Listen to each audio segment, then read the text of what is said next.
When you write a book, obviously, you're going to want the thing published. And to do that, if you don't want to go the self-publishing route, like I did, you're going to want to try and get it published by a conventional publishing house. And to do that, you're going to need an agent or an editor. Well, they're pretty busy, and you really can't just go show up and say, I'd like you to do it, and hire them, and off you go. If they're any good, they're going to be busy. They're going to have a lot of prospective clients, and they can't take care of everybody. So to present your project to them, you have to write what is called a cover letter, because they don't want to deal with any unsolicited manuscripts for the most part. Because like I said, they're busy. Cover letter is basically a blind date.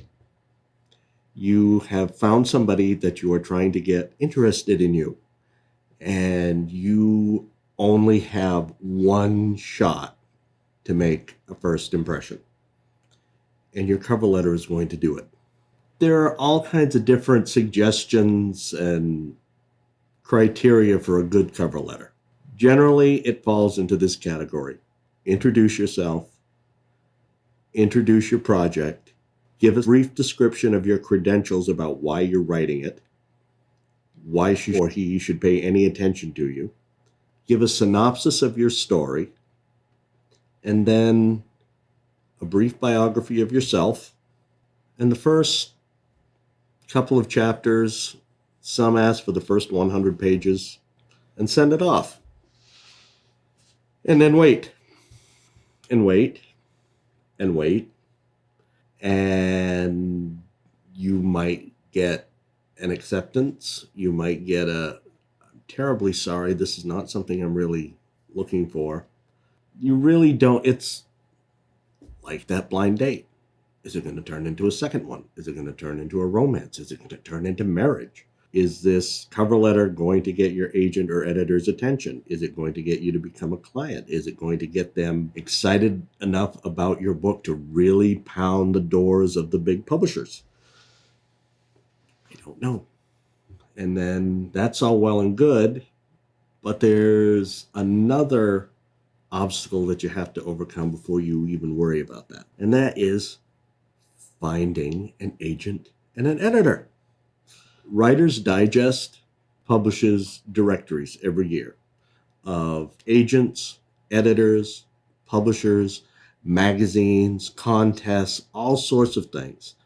And they have it listed by genre, they have it listed by location, alphabetical, all sorts of things. What I would do is start going through there and find any agent or editor that specializes in whatever it is you're working on. Some will not take mystery or thrillers. Some will not take young adults. Some only want self-improvement.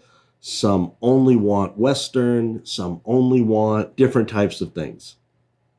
Go through one of those directories. Go through Writer's Digest, that magazine. Any authors groups, like Sister in Crime, Authors Guild, any place like that would have a directory of possible agents or editors.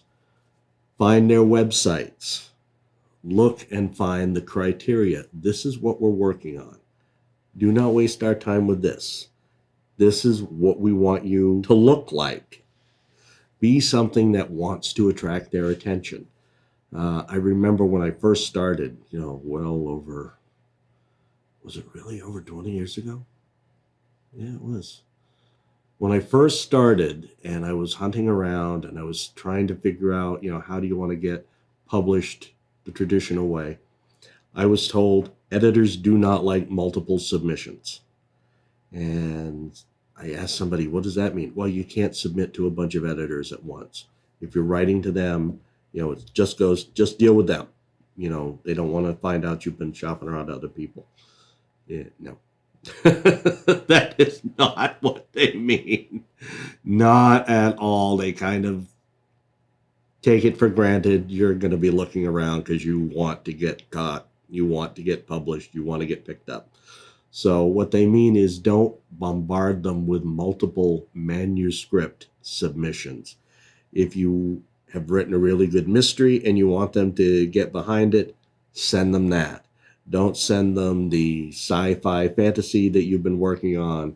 Don't send them the young adult. Don't send them the romance. Don't send them anything else. Just what you want them to work with.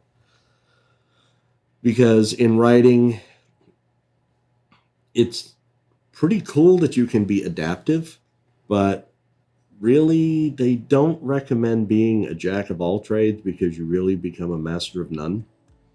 And so pick something that you like to write, do your absolute best, revise it, edit it, polish it, get it to the point that you want to send it off to an agent or an editor, write that really catching cover letter, and cross your fingers.